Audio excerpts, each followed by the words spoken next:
हाय, good morning दोस्तों।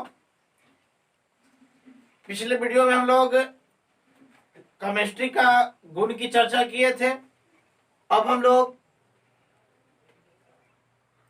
पदार्थ का भौतिक वर्गीकरण का चर्चा करेंगे, फिजिकल क्लासिफिकेशन ऑफ मैटर का। आज हम लोग बता दें कि आप लोग क्या करेंगे कि यदि पदार्थ से संबंधित यदि हो जाता है पूरा, तो आप लोग इससे क्वेश्चन उठाइए, आपसे क्वेश्चन नहीं छूटने वाला है, ये हमें विश्वास है। अब हमें बिना विलंब किए हुए आप लोग को स्टार्ट किया जाए।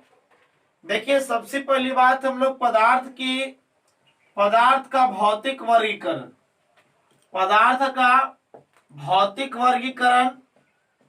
भौतिक वर्गीकरण की चर्चा किया जाए, जिसमें हम लोग कहते हैं इसको इंग्लिश में physical classification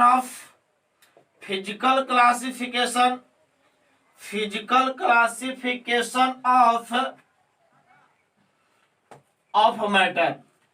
physical classification of matter, ध्यान दीजिएगा, इसको हम लोग बांटेंगे यानी पदार्थ के कितने अवस्था होते हैं। तो सबसे पहले याद करेंगे, आप लोग नाम सुने होंगे सॉलिड का, यानी सॉलिड का नाम सुने होंगे। उसके बाद में लिक्विड का नाम सुने हैं। उसके बाद जिसको हम लोग द्रव कहते हैं, और एक और सुने होंगे गैस का, जो याद कीजिए गैस हो जाएगा। अब उसके बाद याद कीजिएगा एक और जो है ना, ध्यान दीजिएगा, इसका स्मॉलेस्ट पार्टिकल मतलब छोटा कण, यानी याद कीजिएगा यदि यह रूम टेम्परेचर पाएगा, यानी कमरे के ताप पर, यानी रूम टेम्परेचर पर यदि देखा जाए, रूम टेम्परेचर पर, तो वह रूम टेम्परेचर पर लगभग 24 से 25 डिग्री सेंटीग्रेड पर जिसका यदि स्मॉलेस्ट पार्टिकल देखा जाता है, स्मॉलेस्ट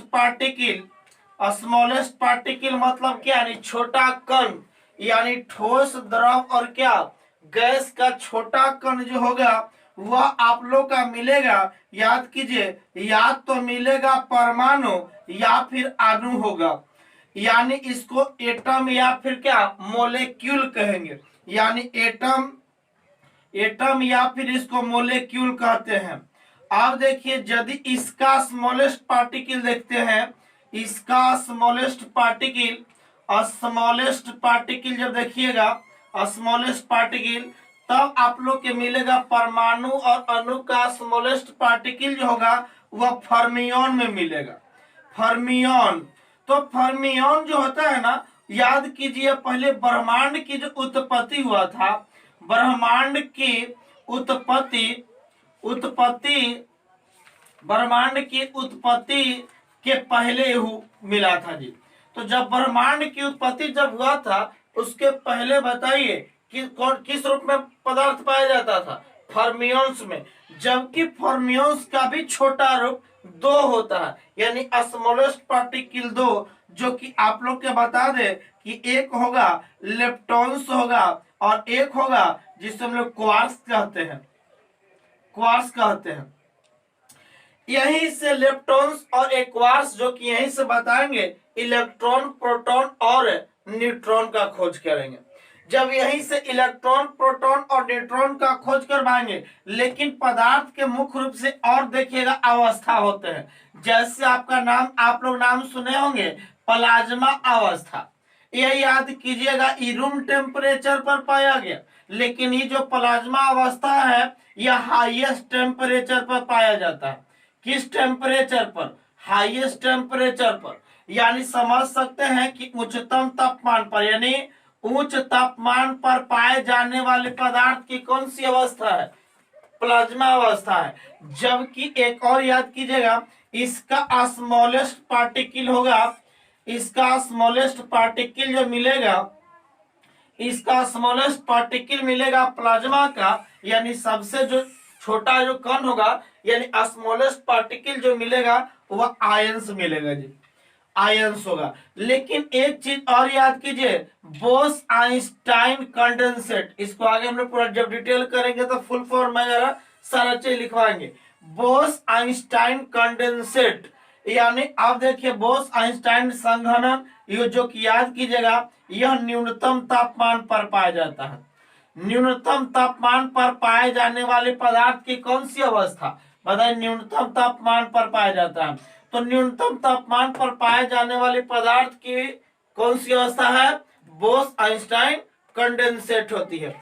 जो इसका जब स्मॉलेस्ट पार्टिकल देखिएगा, तब इसका स्मॉलेस्ट पार्टिकल जो मिलता है, इसका स्मॉलेस्ट पार्टिकल जो आप लोग को मिलेगा यानी बोसॉन के रूप में मिलेगा। आप लोग बोसॉन के भी नाम सुने होंगे। लेकिन एक चीज और याद कीजिए, पदार्थ के वर्तमान में भी पदार्थ के अन्य अवस्था भी पाया जाता है, जैसे क्वांटम स्पिन और फ्लूइड। याद कीजिएगा आप लोग की पदार्थ के नए अवस्था है वर्तमान समय में, जो कि यह याद कीजिएगा हाईएस्ट टेम्परेचर प्लस यानी आप लोग के न्यूनतम टेम्परेचर यानी लोएस्ट टेम्परेचर दोनों के कंडीशन में पाया जाता है। हाईएस्ट टेम्परेचर और लोएस्ट टेम्परेचर के बीच पाए जाने वाले पदार्थ की कौन सी अवस्था, क्वांटम स्पिन फ्लूइड होती है, जिसको हम लोग चर्चा करेंगे। आप परेशान मत होइए। इसका स्मॉलेस्ट पार्टिकल जो होगा वह याद कीजिए वेव्स के रूप में मिलेगा, यानी तरंग के रूप में मिलेगा। ये जो था ये आप लोग थोड़ा सा उतार लीजिए, ताकि फिर हम आगे इसको पूरा चर्चा करें। तो आप देखिए एक एक पॉइंट का हम अब चर्चा चलने वाले हैं। तो अब देखिए आप लोग जब नहीं लिख पाइएगा उस वीडियो को रोक करके आप इसे लिख लीजिए। अब हम लोग बात करेंगे सॉलिड की। तो देखिए सॉलिड अर्थात ठोस, सॉलिड की बात करेंगे। अब देखिए बाबू कैसे किया जाएगा। देखिए सॉलिड यानी अर्थात क्या चीज, यानी ठोस। ठोस देख लीजिए, ठोस जानने से पहले हम बता दें पदार्थों जो होते हैं वह छोटे छोटे कणों से मिलकर बना होता है। और जब छोटे छोटे कणों से मिलकर बना होता है, जैसे हम कोई चीज ले ले, जैसे बता देते हैं पदार्थ है, तो पदार्थ में छोटे छोटे कण पाए जाते हैं, यानी छोटे छोटे बहुत सारे कण पाए जाते हैं। अब बहुत सारे कण पाए जाने कारण अब देखिएगा हम यहाँ से कुछ पॉइंट बता रहे हैं, यानी ये भी कण और ये भी कण है। दो कणों के बीच जब लगने वाला बल होगा, दो कणों के बीच लगने वाले बल को अंतराण्विक आकर्षण बल कहते हैं। अंतराण्विक आकर्षण बल या अंतराण्विक बल कहते हैं, इंटरमोलेक्युलर फोर्स कहते हैं, या इसे कहते हैं। लेकिन दो कणों के बीच जो स्थान बचता है, इस स्थान को हम लोग कहते हैं अंतराण्विक स्थान। अंतराण्विक स्थान कहलाता है। अंतराण्विक स्थान इंटरमोलेक्युलर स्पेस कहेंगे और इसको इंटरमोलेक्युलर फोर्स कहेंगे। इस सब शॉर्ट का हम लोग यूज करेंगे। अब उसके बाद देखिएगा सॉलिड में, अब सॉलिड के कंडीशन में कहता है कि देखिए इसका अंतराण्विक आकर्षण बल, यानी पदार्थ की वह अवस्था, ठोस जो है पदार्थ की वह अवस्था जिसका इंटरमोलेक्युलर फोर्स मतलब आकर्षण बल, अंतराण्विक आकर्षण बल बहुत अधिक होती है। जबकि बता दें जब आ जाएगा अंतराण्विक आकर्षण अंतराण्विक स्थान इंटरमोलेक्युलर स्पेस, यानी बहुत कम पाया जाता है।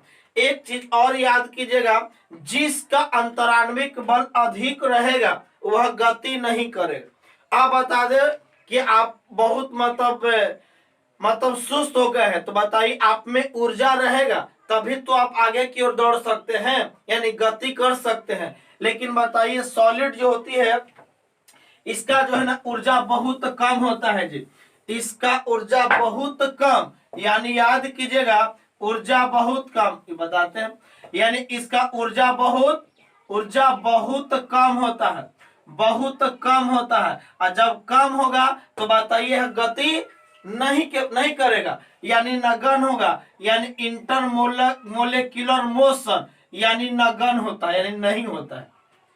यानी गति नहीं करेगा, स्पेस बहुत कम, बल बहुत ज्यादा होगा। इस कंडीशन पाए जाने के कारण इसका आयतन, यानी आयतन एवं क्या आकार, आयतन एवं आकार दोनों निश्चित होता है। दोनों क्या होता है, निश्चित होता है। तब हम लोग समझते हैं वह क्या चीज है, ठोस कहलाया। यानी आयतन एवं आकार दोनों निश्चित होता है। जैसे हम आप लोग से बात करें, ये आप देख रहे हैं ना, ये आपका डस्टर, ये आपका छोटे छोटे कणों से मिलकर बना है। क्या हम बता दें, क्या ये चीज हम यहाँ हाथ में रखे हुए, क्या हाथ से कहीं दूसरे जगह गति कर रहा है? नहीं, यही पे है। अब इसको जहां रखिएगा ना वहीं अस्टेबल रह जाएगा। इसके मतलब है कि यह गति नहीं कर रहा है। इसमें छोटे छोटे कण एक दूसरे से काफी तेज से बांधे हुए हैं, जिसका आकर्षण बल बहुत अधिक होती है। इसमें जब कस करके जब आप एक दूसरे से बांधे हुए हैं तो इसमें स्पेस बहुत कम हो जाएगा और इसमें गति नहीं कर रहा। इसमें ऊर्जा बताइए बहुत कम होता है, इसीलिए याद कीजिएगा ऊर्जा बहुत कम है तो गति नहीं करेगा, और जब गति नहीं करेगा इसीलिए याद कीजिएगा ठोस कैसा होता है, अस्थायी होता है। इस सब कॉम्पिटेटिव के व्यू से बहुत इंपॉर्टेंट पॉइंट है। अब हम लोग बात करेंगे ठोस, याद करेंगे ठोस का प्रकार। ठोस देखिए दो प्रकार के, मुख्य रूप से दो प्रकार के ठोस पढ़ेंगे। एक पढ़ेंगे हम लोग क्रिस्टलीय ठोस, क्रिस्टलीय ठोस, क्रिस्टलीय ठोस पढ़ेंगे, और एक पढ़ेंगे अक्रिस्टलीय ठोस, अक्रिस्टलीय, अक्रिस्टलीय ठोस, अक्रिस्टलीय ठोस पढ़ेंगे।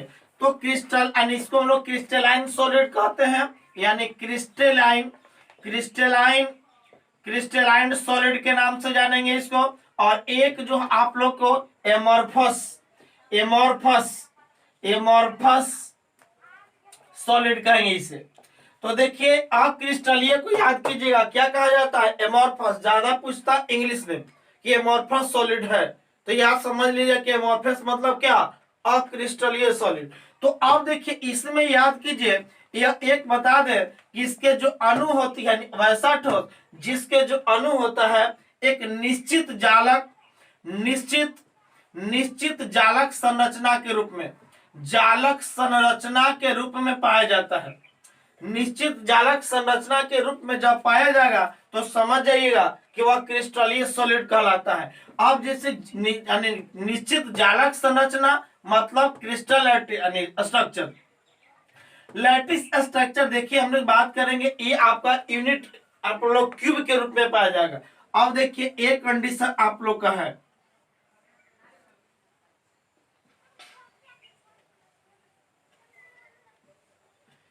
इस फॉर्म में देखिए इसको हम लोग यूनिट, यूनिट कहेंगे, यूनिट सेल कहा जाता है। और इसके बाद में आपका इस तरह के कंडीशन जो मिला, इसी रूप में नहीं, इसका जो है निश्चित रूप में पाया जाता है। जैसे एग्जांपल हमने देखे तो सोडियम क्लोराइड ले लीजिए। सोडियम क्लोराइड का जब देखिएगा तो sodium plus, chlorine minus, sodium plus, यानी आयन के रूप में यदि हम चेंज करें तो क्लोरीन माइनस। इस तरह से यदि कंडीशन पाया जाएगा, यह एक दूसरे से बंधा हुआ रहता है। देखिए ना, क्रिस्टल जो है सोडियम क्लोराइड हो गया, कैल्शियम कार्बोनेट हो गया। अब देखिए इस कंडीशन में जब मिलेगा, या फिर डायमंड ले लीजिए यानी हीरा ले लीजिए, ये सब आपका क्रिस्टलीय सॉलिड का प्रकार है। अब हम लोग अक्रिस्टलीय सॉलिड में ध्यान दीजिएगा, इसका निश्चित जालक, निश्चित जालक संरचना, निश्चित जालक, जालक संरचना नहीं पाई जाती है।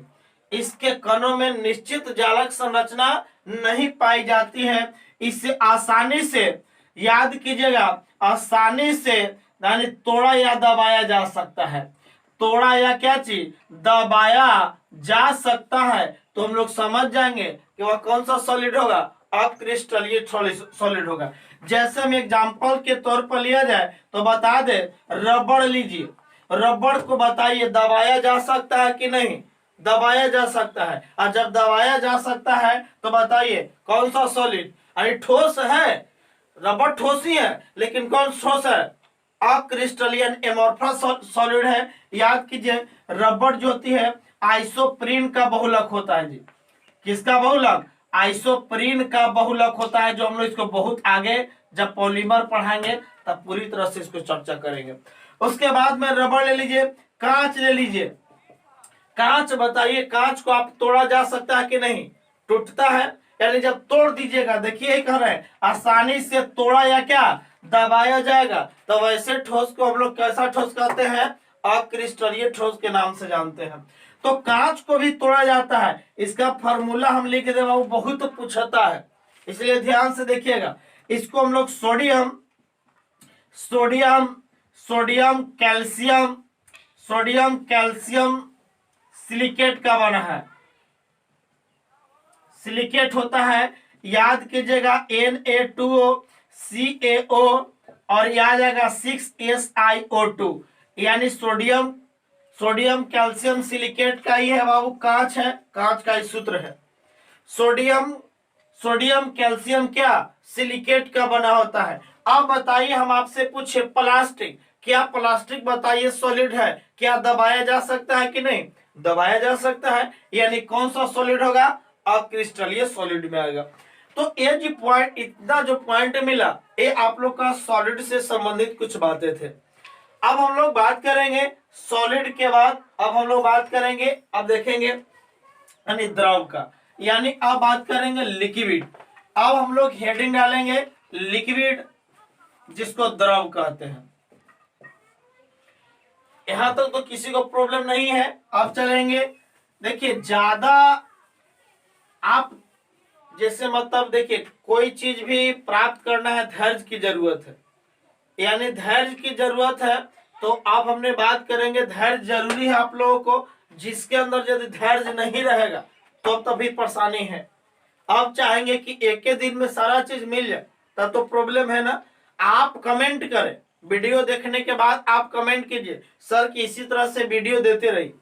आपको हर टॉपिक बाय टॉपिक, ये नहीं कि मतलब यहाँ वहां देंगे, हमेशा टॉपिक बाय टॉपिक बढ़ा करके आप लोग को वीडियो प्रोवाइड करते रहेंगे। फिर जो आज देखिए हम लोग सॉलिड की चर्चा चले हैं, अब हम लोग बात करेंगे अगले वीडियो में लिक्विड यानी द्रव का। आज हम लोग यहीं तक मिलेंगे।